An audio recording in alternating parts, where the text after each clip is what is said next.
Bab 974. Dirgalah pendukung kerajaan Nuala yang sesungguhnya. Reputasinya begitu terkenal hingga membuat semua musuh tidak berani mendekat. Sayangnya, Raja Bakir adalah penguasa yang tidak bijaksana sehingga membuat Dirga gugur. Jika Dirga masih hidup, kerajaan Nuala mungkin tidak akan jadi seperti ini sekarang. Yuda, aku salut padamu karena bisa mengabulkan pesan terakhir dari ayahmu. Mari bersulang, kata Wira sembari tertawa sambil meminum araknya. Tentu saja, kita harus minum sampai mabuk hari ini. Yuda menyuruh pelayan untuk membawakan beberapa hidangan. Kemudian, keduanya mulai minum hingga puas. Tuan Wahyudi, idemu ini memang bisa menstabilkan kerajaan Nuala. Tapi kamu juga harus berhati-hati. Saat mendengar peringatan dari Yuda, Wira langsung tertawa. Sebab, dia jelas sekali dengan apa maksud Yuda. Wira memiliki kemampuan yang begitu mumpuni, takutnya Ratu juga tidak akan membiarkannya pergi begitu saja. Hanya saja, Wira sudah punya rencana sendiri untuk menghadapi Ratu. Tenang saja, aku sudah pikirkan cara sebelum datang. Lagi pula, bukannya masih ada kamu, kata Wira. Ucapannya ini membuat Yuda tertawa. Terbahak-bahak. Hahaha, benar juga, setidaknya lebih aman dibandingkan saat Raja Bakir masih hidup. Tuan Wahyudi, keluarga Juwanto pasti tidak akan menyerah setelah dirugikan seperti ini. Bagaimana menurutmu langkah mereka selanjutnya? Wira merenung sejenak, lalu berkata dengan perlahan. Dilihat dari situasinya sekarang, keluarga Juwanto nggak punya status apapun untuk merebut kekuasaan. Tapi mereka tetap saja punya kesempatan. Kesempatan itu ada di istana ini sekarang juga. Mendengar perkataan Wira, Yuda tercengang seketika. Istana, jangan-jangan, Yuda bisa langsung menebak maksud Wira. Hal ini membuatnya tersentak. Ucapan Wira menandakan bahwa keluarga Juwanto telah melakukan sesuatu pada para pejabat ataupun ratu. Apabila para pejabat melakukan provokasi dan menyebabkan kekacauan di istana, lalu menyampaikan petisi untuk mendukung penguasa baru, pada akhirnya ratu tidak akan punya pilihan lain. Sejak zaman dahulu kala, sudah ada banyak contoh di mana para pejabat memanfaatkan kewenangan mereka untuk memerintahkan para penguasa regional. Pada akhirnya para pejabat itu akan berusaha untuk mengusung penguasa baru. Namun, langkah ini masih agak sulit dilakukan. Saat Raja Bakir meninggal, setidaknya sebagian besar dari pejabat istana masih bisa distabilkan. Selain itu, masih ada ratu juga yang berkuasa. Jika ratu meninggal, tidak perlu diragukan lagi, pasti Pangeran Yahya yang akan menjadi raja. Tuan Wahyudi, sepertinya agak sulit kalau keluarga Juwanto ingin menghasut para pejabat ataupun turun tangan pada ratu, kan? Tanya Yuda. Wira hanya tersenyum. Meski hal ini memang sulit, kamu nggak boleh meremehkan kekuatan keluarga Juwanto sama sekali. Bahkan, aku bisa beritahu sebuah rahasia padamu. Keluarga Juwanto turut andil dalam masalah Raja Monoma. Bahkan kematian Raja Monoma sebelumnya adalah ulah mereka untuk mengusung penguasa baru. Hanya saja, raja yang baru ini nggak mendengar perintah keluarga Juwanto.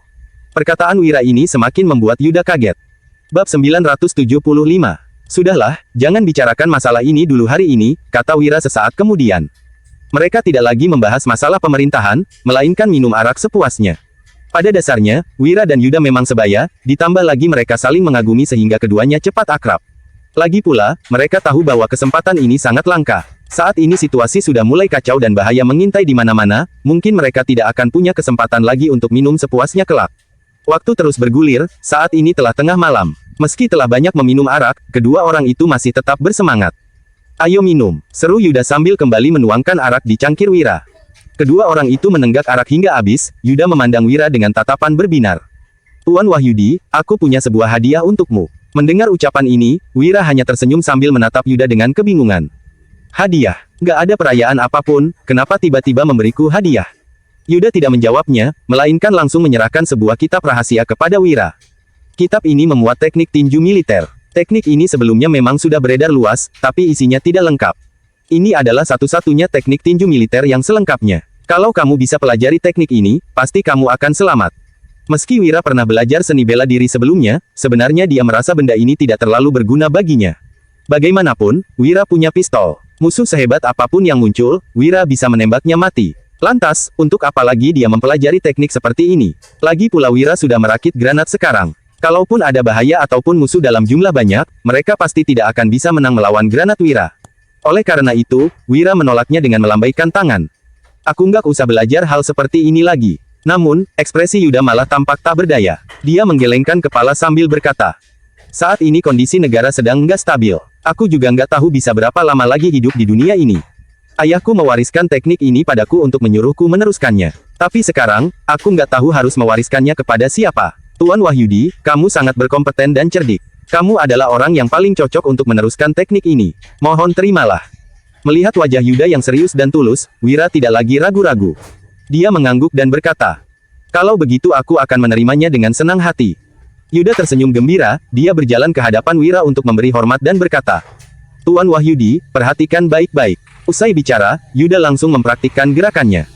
Suara tinjuannya begitu cepat hingga menimbulkan suara deru di udara. Kecepatan pukulan Yuda sangat dahsyat, hampir dalam sekejap, dia sudah berada di depan Wira. Angin dari pukulan itu berembus, menimbulkan gejolak di udara. Wira memperhatikan gerakan Yuda dengan cermat. Hanya dengan sekali melihat, dia mampu mengingat setiap gerakan dan teknik yang dipraktikkan Yuda dalam hatinya. Setelah Yuda selesai melakukan latihan, dia mengepalkan tinjunya dan bertanya, "Apakah Tuan Wahyudi sudah lihat dengan jelas?" "Sudah jelas," jawab Wira. Yuda tersenyum, lalu berkata, "Kalau begitu, bisakah Tuan Wahyudi mempraktikkannya sekali? Aku ingin melihat hasil belajar Tuan Wahyudi." "Tentu saja." Wira mengangguk, lalu maju untuk mempraktikkan setiap gerakan yang baru saja ditunjukkan Yuda tanpa meleset sedikit pun. Dengan tatapan takjub, Yuda menganggukkan kepalanya dengan puas sambil tersenyum. "Tuan Wahyudi memang hebat. Kamu sudah bisa menghafalkan semua gerakannya. Teknik tinju militer warisan keluarga kami bisa kamu wariskan seterusnya," kata Yuda dengan tersenyum puas. Bab 976. Setelah berkata demikian, sorot mata Yuda tampak sangat puas. Setelah tersenyum sejenak, Wira juga merasa sangat bersyukur. Di bawah cahaya bulan, kedua orang itu berlatih teknik tinju sambil minum arak semalam.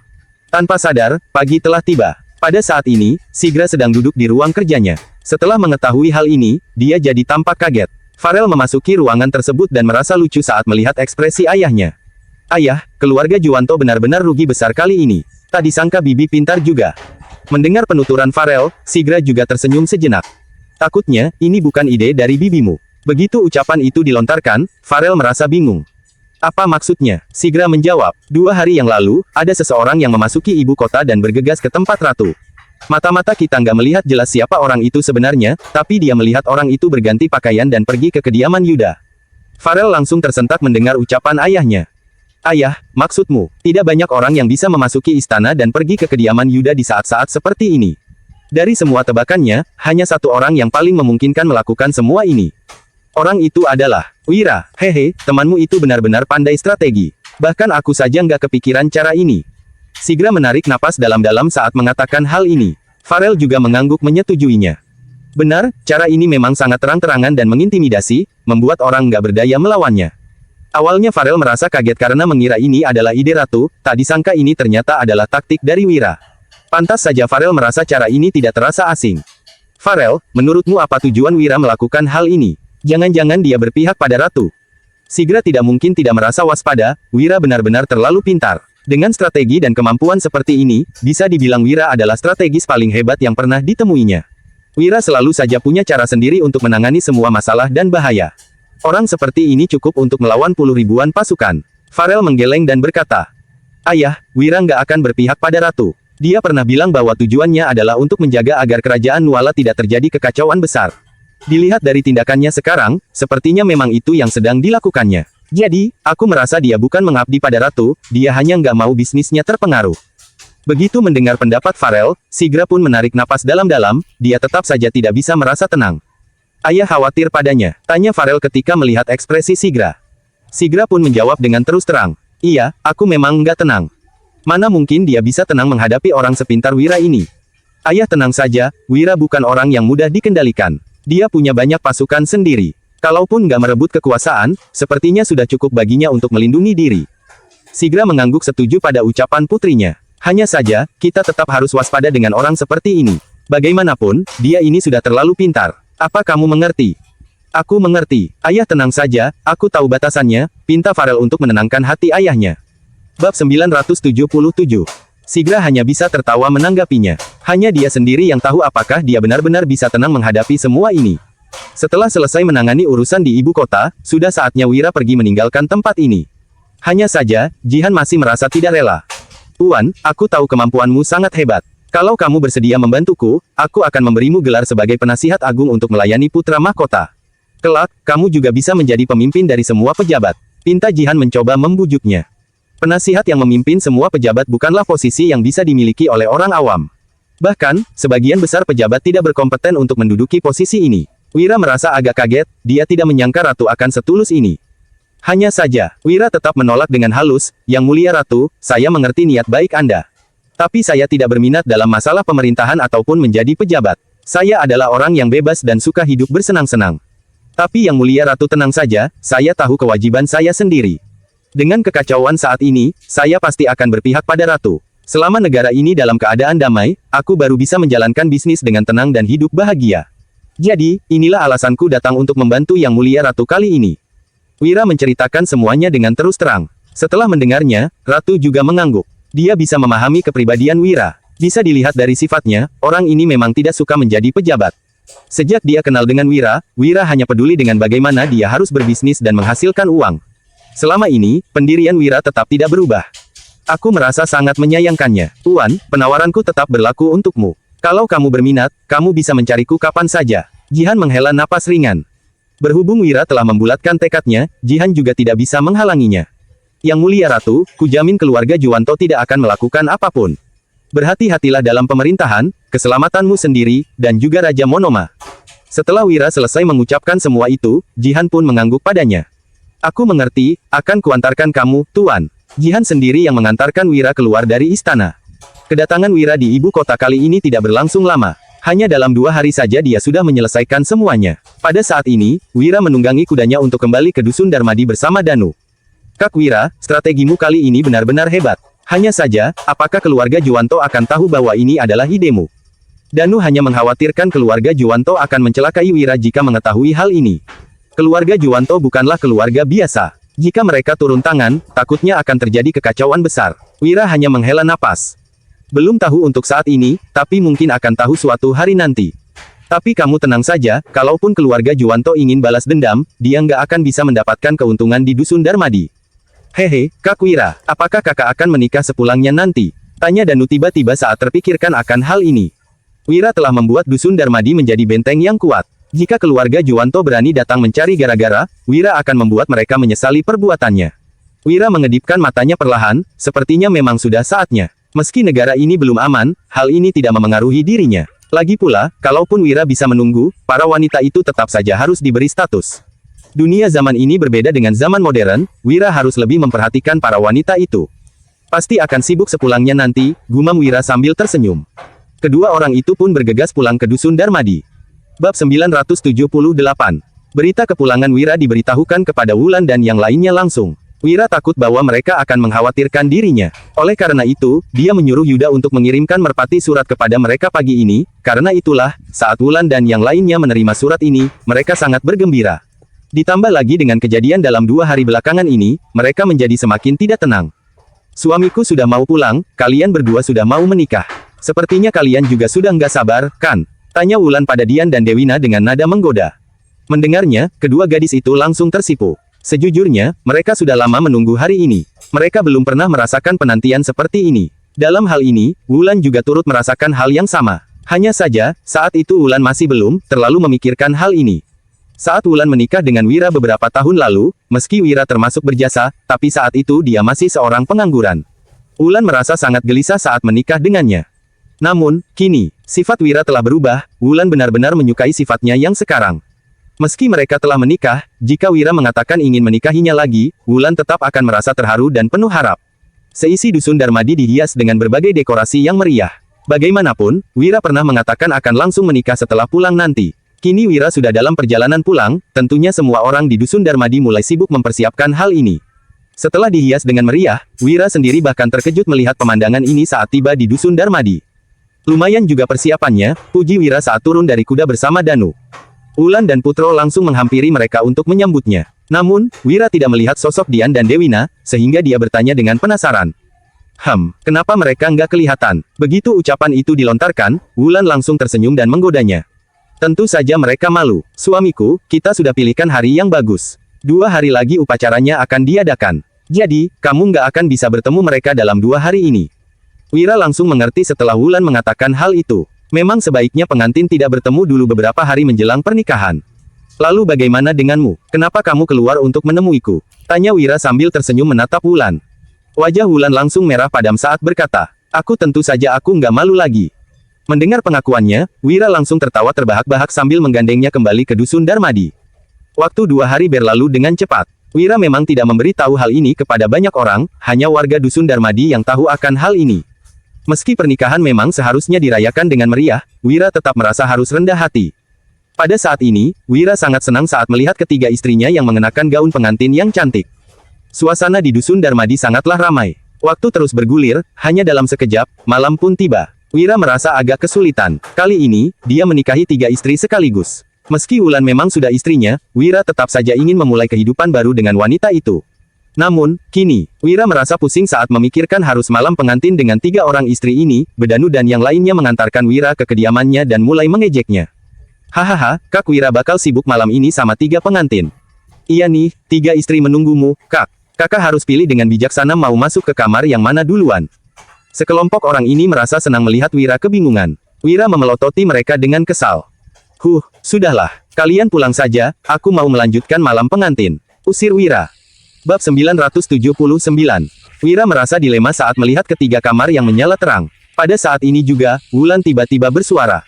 Suamiku, kamu nggak akan bisa masuk ke kamarku semudah itu malam ini. Aku harus mengujimu dulu. Kamu baru boleh masuk kalau lolos tesku. Ucapannya ini membuat Wira tercengang. Oh ya, silakan berikan tesnya. Setelah berpikir sejenak, Wulan berkata, kamu bilang kamu sangat mencintaiku. Kalau begitu, coba katakan apa makanan kesukaanku. Tanpa ragu-ragu, Wira menjawab, rebung. Istriku paling suka rebung. Wira memberi jawaban itu dengan percaya diri, tapi Wulan malah mendengus setelah mendengar jawabannya. Salah, seleraku sudah berubah sekarang, aku nggak suka rebung lagi. Jadi, kamu nggak boleh masuk malam ini. Usai berkata demikian, Wulan mematikan lilin di kamarnya dan melanjutkan. Suamiku, kamu pergi ke kamar mereka berdua saja. Setelah mendengarnya, Wira tentu paham bahwa Wulan memang sengaja melakukan hal ini. Setelah menghela napas ringan, Dian juga berkata. Suamiku, aku juga mau menanyakan suatu hal. Kalau nggak bisa menjawabnya, kamu juga nggak boleh masuk ke kamarku. Wira langsung tertawa getir mendengarnya. Para istrinya ini malah saling mengalah. Kamu tanyakan saja, balas Wira. Pertanyaanku sama dengan Kak Wulan. Wira kembali menghela napas, tampaknya tidak ada jawaban yang benar bagi mereka. Jadi, Wira juga tidak tahu lagi harus bagaimana menjawabnya. Pada akhirnya, jawaban Wira memang salah. Setelah melihat lilin di kamar Dian dimatikan, Wira melihat ke arah kamar Dewina. Tak disangka, gadis ini malah punya pertanyaan yang sama. Salah, suamiku, kamu juga nggak boleh masuk ke kamarku. Dewina mematikan lilinnya setelah berkata demikian. Ini benar-benar membuat Wira tertegun. Bukannya malam pengantin itu sangat berharga setiap detiknya. Jangan-jangan Wira harus bermalam di luar hari ini. Saat Wira masih merasa frustrasi, terdengar suara tawa dari kamar ketiga gadis itu. Setelah itu, kamar mereka terbuka pada saat bersamaan. Malam itu ditakdirkan menjadi malam yang sibuk. Pernikahan ini hanyalah intermezzo semata, di sisi lain, kekacauan mulai timbul di negara ini. Keluarga Juwanto berusaha menyerang istana dari berbagai sisi, sementara keluarga Barus juga mulai akan bertindak. Pada saat bersamaan, kerajaan Monoma dan Agrel juga punya rencana mereka tersendiri. Wira sangat paham akan situasi saat ini. Meski sangat khawatir, Wira tahu bahwa ini adalah situasi yang paling baik untuk saat ini. Ketiga pihak ini saling menduduki posisi yang setara. Ratu berada di pihak yang benar dan memiliki alasan yang kuat, membuat keluarga Barus dan keluarga Juwanto tidak berani bertindak sembarangan. Meskipun keluarga Juwanto memiliki alasan yang kuat, setelah strategi penganugerahan 3 provinsi oleh Wira, keluarga Juwanto jadi tidak berdaya. Satu-satunya yang bisa mereka lakukan adalah mencemarkan nama Ratu sebagai seorang wanita yang tidak mampu mengelola pemerintahan. Keluarga Barus bahkan lebih tidak berdaya, mereka hanya bisa menunggu dan melihat situasinya. Namun, karena situasi saat ini cukup stabil, mereka tidak bisa turun tangan. Sementara itu, Wira adalah pihak yang paling diuntungkan. Dia telah diam-diam membangun kekuatannya tanpa terjadi konflik apapun. Musim demi musim silih berganti, dalam sekejap, setahun telah berlalu. Selama setahun itu, tidak ada perubahan signifikan bagi Ratu, keluarga Barus, atau bahkan keluarga Juwanto. Namun, berbeda lagi ceritanya bagi Wira dan orang-orang di sekitarnya. Selama setahun itu, kekuasaan Wira berkembang pesat. Posisinya kini bagaikan naga raksasa yang siap melesat ke langit kapan saja.